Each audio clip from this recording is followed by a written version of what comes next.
Amara and Vanessa grew up together in a serene town in western Nigeria. They were inseparable, best friends since childhood.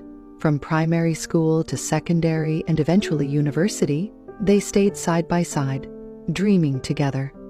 Amara pursued mass communication, while Vanessa chose biochemistry.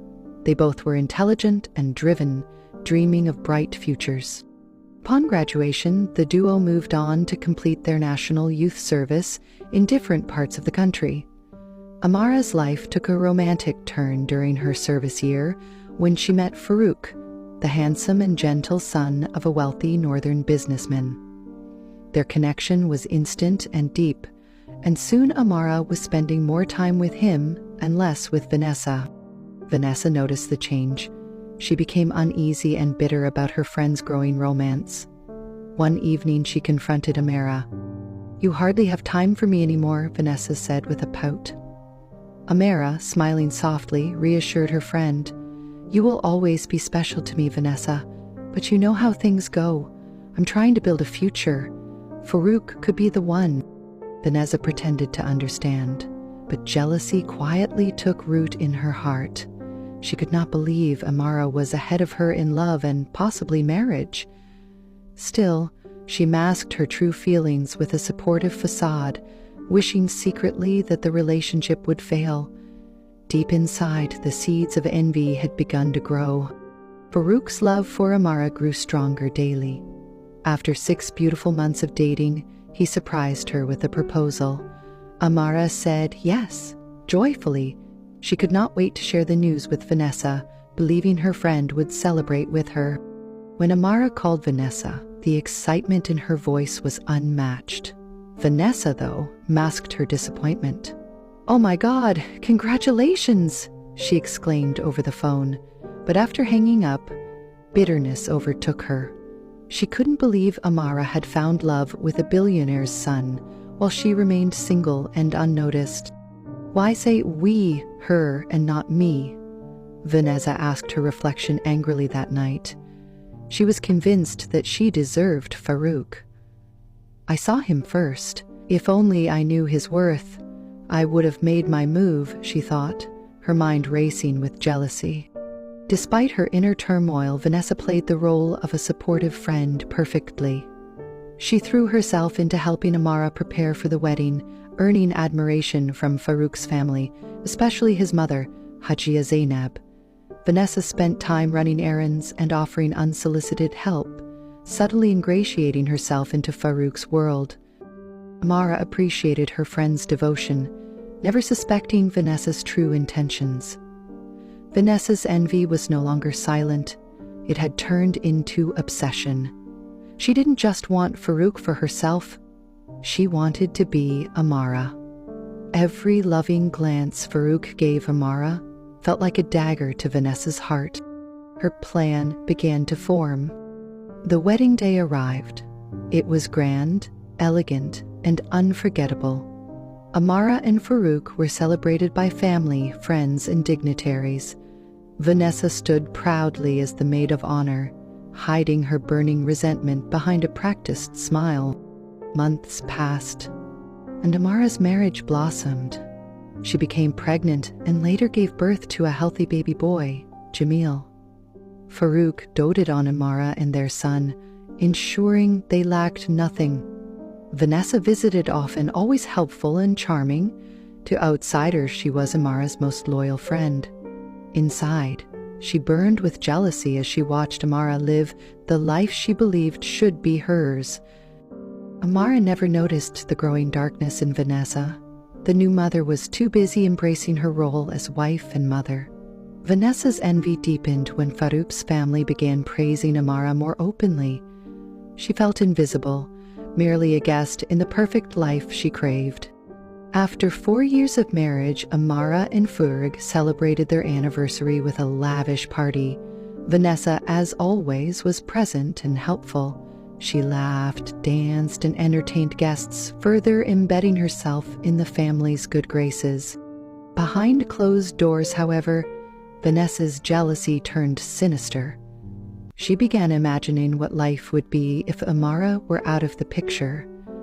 If only Amara didn't exist, Farouk and this house would be mine, she whispered to herself one fateful night, her mind racing with evil possibilities. Her decision was made. When Vanessa heard Amara express concern over her loneliness, she saw an opportunity. Amara wanted Vanessa to move in temporarily. Farouk hesitated, but eventually agreed to please his wife.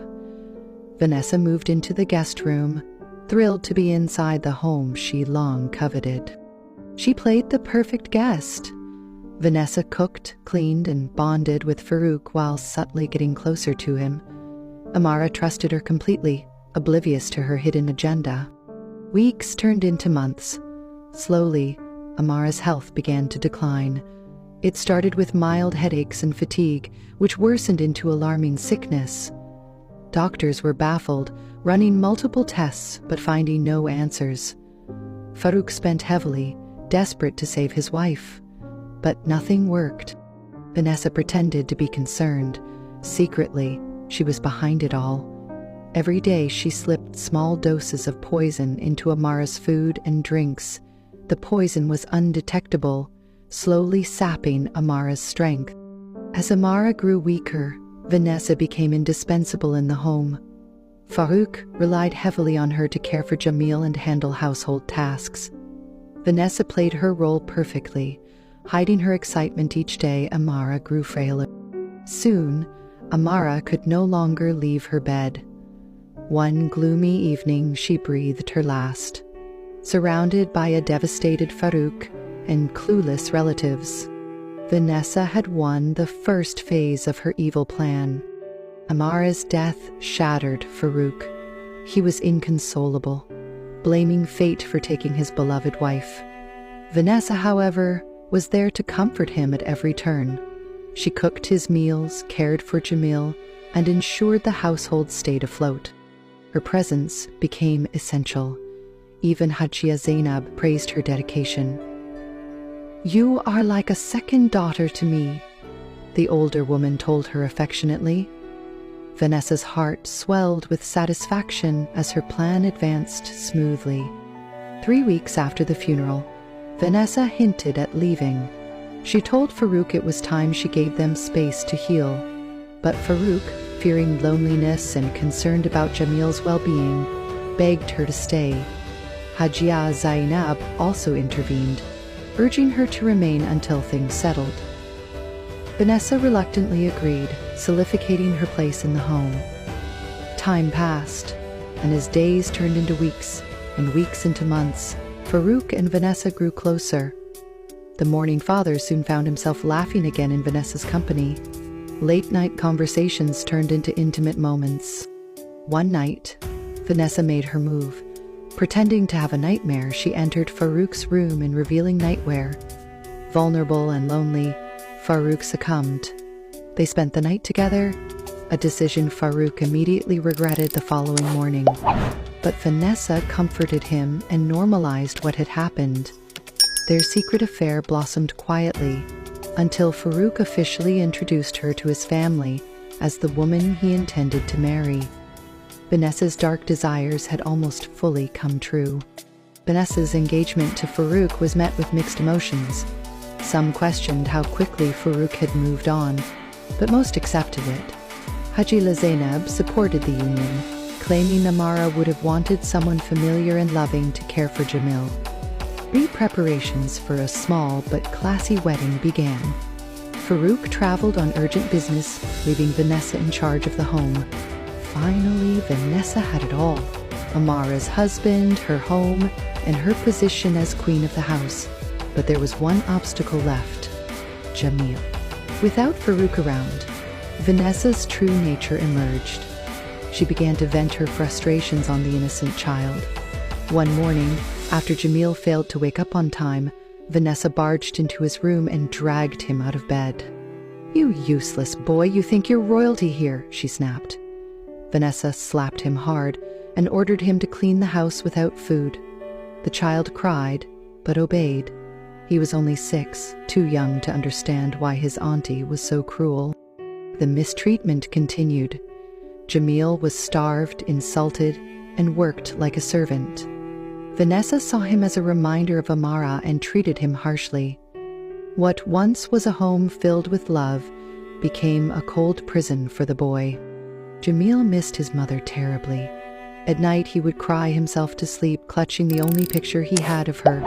He didn't understand why Vanessa, once loving, had turned into a monster.